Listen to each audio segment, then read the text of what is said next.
have tonight. Thank you so much for taking time out to come and learn about our community, because that's exactly what it is, our community. So welcome. We appreciate each and every one of you. And at this point, I will turn it over to our MC, Mr. Bob Freeman. Thank you, Mayor. A little housekeeping before we start, so that everybody knows. You ought to clearly be able to see where the exits are. So if something happens, the fire department, or a fire gets started, the fire department would intentionally start with, but if a fire started, or something were to happen, then exits, just follow us very patiently, calmly out the door. I'll be the first one going, so just try to keep up, and we'll be good. There are cookies and drink and punch that's just out these doors, and they're for everybody and anybody that wants them. And so feel free to help yourself to that. And out these doors and up your right to that hall, there's men's restrooms on the left and women's restrooms on the right. And please try to not get too confused, anybody on which restroom you might be confused. My name is Bob Freeman. I want to welcome you. This is the 24th year that the City of Euless has held town hall meetings within the city. So we were open and trying to be transparent before open and transparent was even popular. So we appreciate you being here. There are a lot of faces here I've not seen before, and so we're going to get to know each other hopefully tonight. And I'll tell you, they're going to make fun of me, but this is my pat deal. My name is Bob Freeman. I am the only Bob, I believe, I was the only Bob at the police department for 35 years. I think I'm the only Bob still in the city. I wouldn't swear to that. But it's real easy. If you call the City of Euless and you need something and you can't get anybody else to help you, and you say, let me talk to Bob, I promise you, somebody will send you to my phone or my desk. And that's fine, and that's great, and I love to try to be involved and try to help you with that. So that if you don't remember anything else tonight, remember that. The mayor tells me it's difficult to spell the name, but it's the same forward and backwards. D-O-B. Pretty easy thing to do. Let me introduce the staff up here. And I won't do it in order, so I'm going to ask everybody that's on the panel up here to please raise your hand. We have Mayor Linda Martin, Mayor Pro Tem Tim Stenifer, Councilmember Jeremy Tompkins, Councilmember Eddie Price, Councilmember Linda Eilenfeld, Perry Bynum. Councilmember Perry Bynum's not here tonight. He's got some illness in his family, and he is taking care of two of the lady loves of his life, and so our thoughts and prayers are still with him. And Councilman Zimmer couldn't be here because he's on vacation. City Manager Loretta Getchell, our Assistant City Manager Chris Barker, the guy that trained me, so everything that's good, give him credit, everything that's bad, give him credit.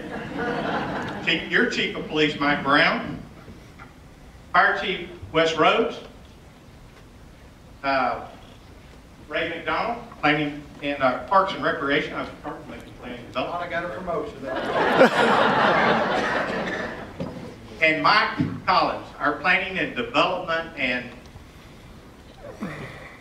and last week he won more awards than they are going to give out at the Oscars. I will just tell you that. Throughout Tarrant County, somebody was giving him an award last week, and so the building that's under construction, that's just Mike's office. We had to build a bigger office so that there would be a place to put all of the accolades that Mike had. It's true, Mike. You know it's true. And then around the room, and I normally will try to mention them all, but I'm not even going to try to mention them all. If you are a city director, staff member, somebody with the city that's here to, number one, hear what our citizens want and think, but are here to help them, would you just kind of raise your hand and wave just a little bit?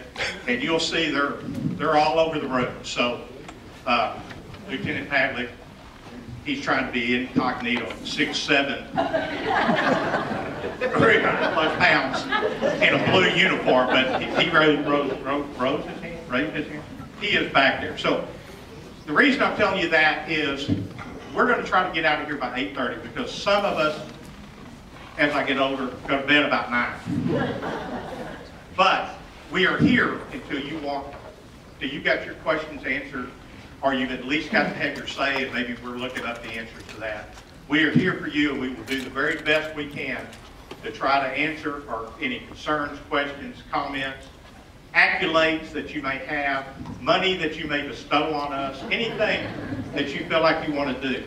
I also want to let you know that we are, again, this is the second year that we are recorded and both audio and video. So try not to pick your nose because you know that will be the time the camera is on you. And if you've got a question or comment, we're not going to make you step up. We're going to try to bring a microphone to you. And then if I still don't believe that everybody can hear you really well, then I'm going to probably paraphrase and repeat the question so that everybody knows what the question is. If it starts to bog us down, we are recording it, video and audio, but if it starts to get to the point where it's keeping us from answering your questions or whatnot, we're going to quit worrying about it, and we'll just go to answer some questions. All right? Everybody understand? Anybody got any questions before we start? All right, great. When we do get to this, I'm going to give everybody an opportunity. I'll ask you to be polite. The thing I love about the city of Euless, and I'll be 36 years next month, is it's much more polite than my 39-year marriage with my wife. Everybody is polite. And so I'll ask you to raise your hand. I will get to you. I promise I'll get to you. You don't have to wave hands. You don't have to do like Jeopardy and just keep clicking the button. Eventually I'll get to you. Everybody up here can see you, so they'll make sure that I get to you. And we'll try to get you an answer. But we're going to be polite. And so please don't try to talk over somebody that's answering. Try to limit your deal to one question. We'll try to answer that. If there's a follow-up question, we'll give you an opportunity to do that. But everybody may have questions or concerns. Somebody else may have the question that will answer it for you. So let's give everybody an opportunity if we can. And again, like I told you, we will stay and answer everything we can for you. So, any questions before we start? The one thing I didn't tell you is if you've got to go to the restroom, please do not raise your hand and wait for me to point it. Just go. We'll call you out. We may mention it as you're walking out the door. That's all right. All right. With that, Mr. Barker, I think you are going to get us our first thing started, correct? Absolutely. It's yours. Scott, will you put that slide up there for me? Well, I just would direct your attention to the screen. There is a website up there that you might want to jot down or take a picture of. That is drivemidtown.com. That is the website that will keep you fully informed on the State Highway 183 reconstruction project right out here. That will pick up at the 121 split there at the border of Euless and Bedford, and will head eastward all the way through our city, and then actually goes into Dallas as well. And I want to give you just a quick update on where that project is. I know we're all aware of it because you can see things. Is that working? Look at that. Because you can see things out there as you drive that corridor every day. So let me give you just a couple bullet points on where that is. Again, the project is reconstructing the freeway, the existing freeway, and service road lanes, and adding 2 managed lanes, or toll lanes, 1 in each direction. So 1 additional lane in each direction, that is a toll lane. We are not losing any of our existing counts of 3 lanes in either direction or service roads in either direction. Currently, right now, as you're probably aware, they're acquiring right-of-way. The reason I say you're probably aware of that, if you've noticed on Main Street, the Wendy's has closed. You'll also notice the Long John Silver's on the eastbound service road has closed. Those businesses have closed because they have been made an offer by TxDOT for their business because of how it is affected by the project, and they've settled with TxDOT, and in their particular case, as part of that settlement, they're closing their business. TxDOT is working all throughout the corridor, acquiring right-of-way, and people always ask, what's going to be left and who's leaving and those things. We know, obviously, Wendy's and Long John Silver's are already closed. Both of them have expressed a desire to try to stay in the area, but at this point in time, we don't know where that may be. If you were up there on the eastbound service road near Main Street, the McDonald's will be remaining. It may look a little different. It may have some modifications done to it. They intend to remain. The Waffle House and the Taco Bueno will also remain. The Whataburger, it is our understanding, will not remain. But I believe, Mike, they've expressed interest in staying in this area and in the community as well. So they're going to actively be pursuing a redevelopment opportunity, hopefully in that same area. Also, the Para Car Care right there on the corner, about the triangular shaped lot next to Taco Bueno, will be staying as well. What you're going to notice in early 2016 is they're going to begin shifting traffic around to allow for utility relocations. And the goal of this project is they will do all the relocations of water, sewer, drainage, electric prior to starting actual roadway constructions. So again, they're acquiring that right of way now. They will then begin shifting the utilities. And we really think that the utility relocation work, we're being told, will start in early 2016 into the spring and go on into the summer. As part of that utility work, the eastbound State Highway 183 off-ramp to Ector Drive goes away. So if you are eastbound, you can no longer exit directly to Ector Drive. You will have to exit at FM-157 and continue on the eastbound frontage road to Ector Drive. You'll still be able to turn and come under the freeway here to City Hall. The other thing that everybody's going to notice is the pedestrian bridge going right over here to the junior high is going to go away as well. And they will be taking that bridge down literally as soon as school is out this spring. To get that, obviously they have to work partly on the school property, so they're trying to do that when the kids are out of school. And they'll be providing an alternate pedestrian access route to that bridge, but I do want you to know that pedestrian bridge does not go back. There's been a lot of questions about that. The city, that's not part of the city decision, that is a TxDOT decision, but the city has worked with the school district and TxDOT to try to figure out some different good pedestrian safe routes to school for the children, and also improve, if you're familiar with that school, there's a lot of folks that drop the kids off and they use the service road as a drop-off lane and they actually park on the service road. It's kind of a little bit of a dangerous situation. So we're going to be doing some improvements, the state's going to be doing some improvements on the school district's property in conjunction with the school district to make that a safer and better situation. The big one that everybody always wants to talk about is the Main Street Bridge. And that bridge will be actually completely demoed and go away and will be rebuilt. And it will, if you're familiar with that bridge now, if you're traveling either north or south on Main Street, there's a slight jog at that bridge until you meet up with the other lanes. That jog, if you will go away, and that will be a straight shot when you're traveling on Main Street with the new bridge. In addition, there will be some Texas U-turns on that bridge. That bridge is of such an age that it is impossible for them, as you've seen in some of these other projects, where they tear down a portion of the bridge and rebuild, and then they leave a portion open. That just will not work on this aging bridge. So it will actually be completely shut down. And that time frame, they are telling us to expect as much as 18 months for that bridge to be out of service. As of today, they are scheduling that for the spring of 2017, so roughly a year from now. And the city will be working with TxDOT and Southgate and many of our local businesses and the Methodist Church is affected, obviously, on just alternate routes to be able to get places during that time. That also will affect our police and fire as they respond to emergencies. And both the chiefs have been already planning and working on that, have briefed council. If you guys want to talk about that a little bit later, you can. But we're aware that obviously there's a fire station there on South Main Street.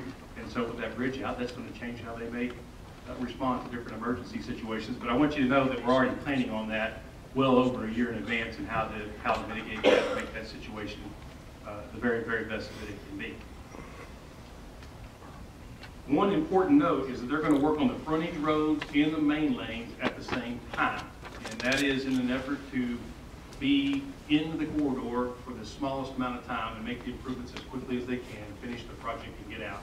They have a substantial completion of the summer of 2018, which on one hand sounds a long ways away, but if you think about the amount of work that's going to be done out there, that is a really, really short time that they project to be in that corridor. So they're still saying at this point in time that they would intend to complete the project at that time. Southgate Constructors is a renamed group, but it's the same folks that did the project up in Grapevine under the name Northgate Constructors. And if you're familiar with that project, they actually finished ahead of time on that project, and that is again their goal here. So be happy to answer any questions you might have about that. I wanted you to know a little bit about what we knew, and then really this drivemidtown.com website can answer a lot of questions. There are Facebook and Twitter feeds that you can sign up for to get up-to-the-minute traffic movements or lane closures and news.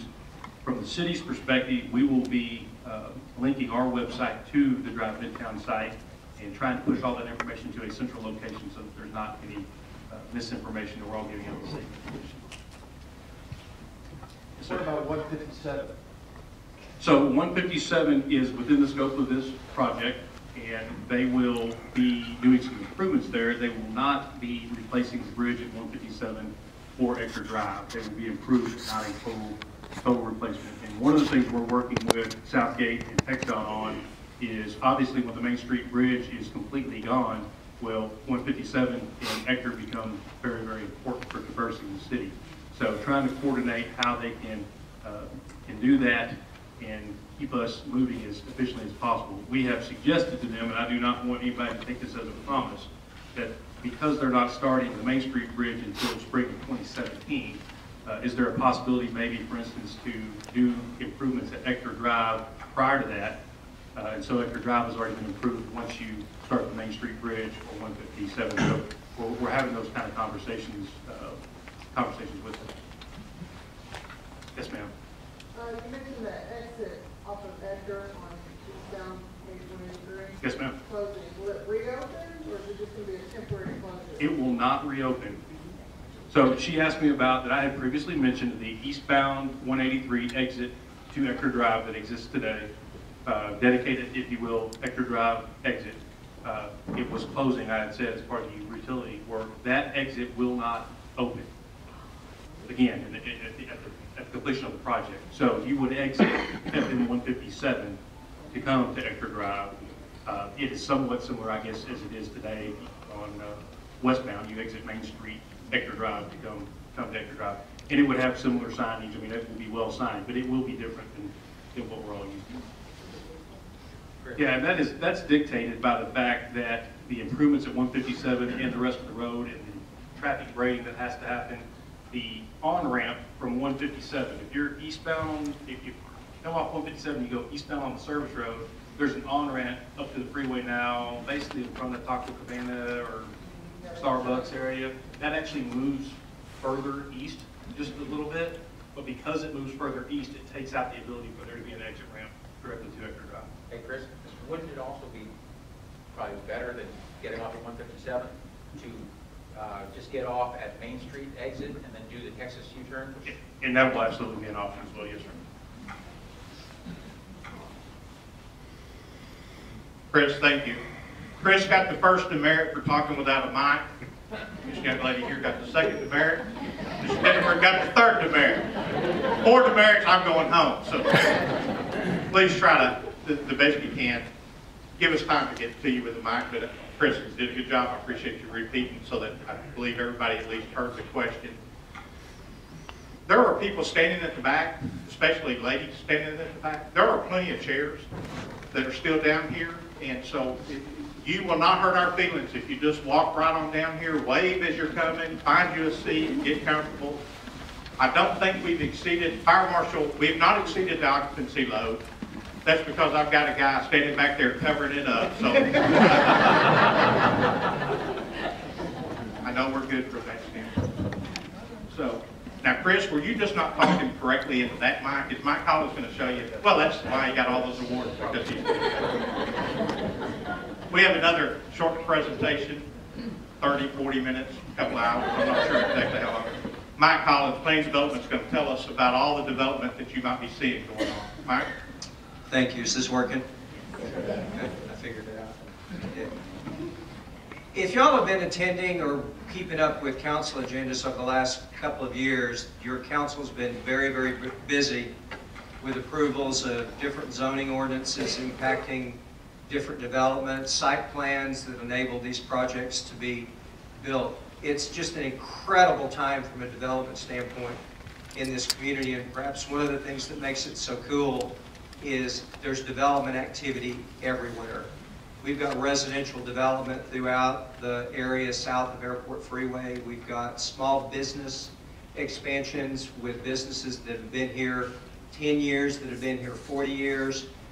Sometimes it's kind of easy to focus perhaps on that Glade Parks retail development along 121 that we'll actually begin our presentation with this evening. But one of the take-home messages, it's really, really cool that it's just across the board in retail, in residential, in commercial, and small business growth, and it's just a real, real exciting time to be here. So I get the privilege of trying to give you a little bit of overview to give you a flavor of what that activity is. And if during this y'all have got any questions before we move on to the next kind of development, just again raise your hand and one of us will recognize you and just jump in and ask any questions that you might have. The Glade Parks development is obviously very, very important to our community. We're on the west side of 121, south of Glade Road, south of the Super Target. It's certainly well underway in its construction. If you were to go out there, you can see what's been completed there on the southern portion of the inline retail with the Dick's Sporting Goods, and then on the northern portion of it, I guess that's the Michaels, I believe, and then there's a little bit of a space to the north there for some additional retail.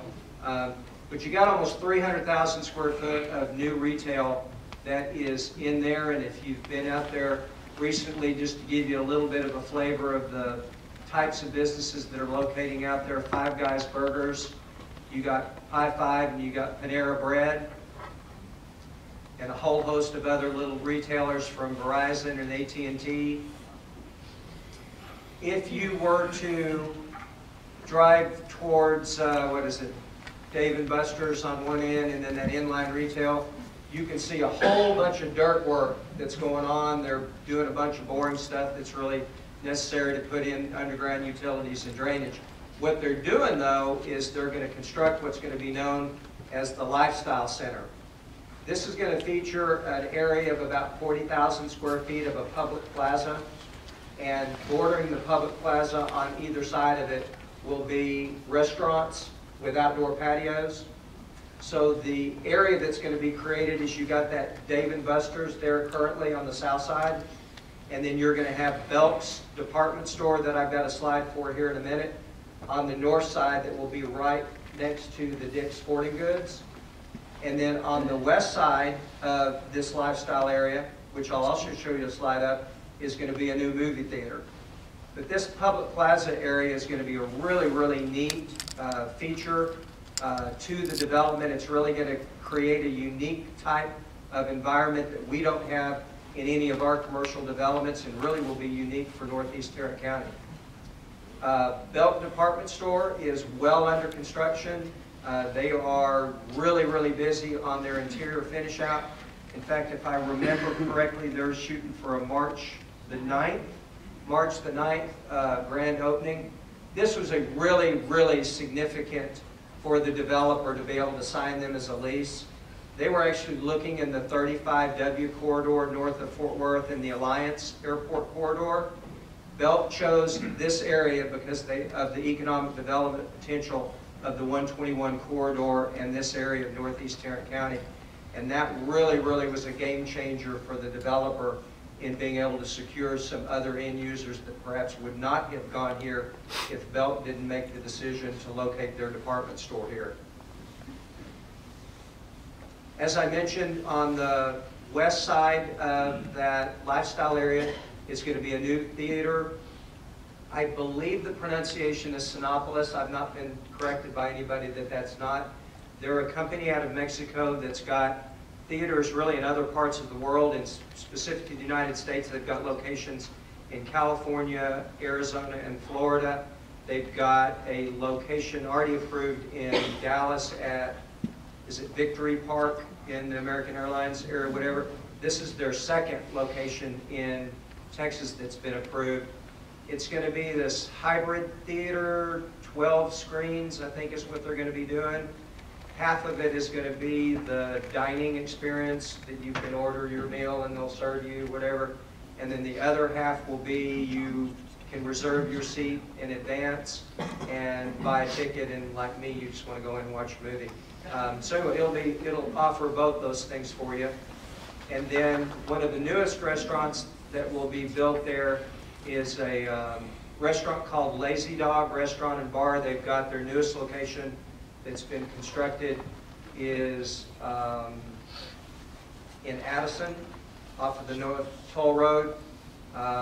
Really, really neat restaurant. I would compare the quality of the food to a Cheesecake Factory, but not necessarily the prices of Cheesecake Factory. What they're capitalizing on, there's a couple of restaurants that are coming into the North Texas market that are catering to folks that want to bring their pet, in this instance, want to bring your dog to the restaurant. But let me be clear, you ain't bringing your dog inside of the main restaurant. What they've done here is they've segregated an outdoor patio area from the main dining, and there's all kinds of things that they do to make sure that those things are separated, and there's a whole bunch of health things that they've got to follow with the pets able to go into the outdoor patio area. But that's going to be a really, really nice addition to Glade Parks, and again, really, really good food.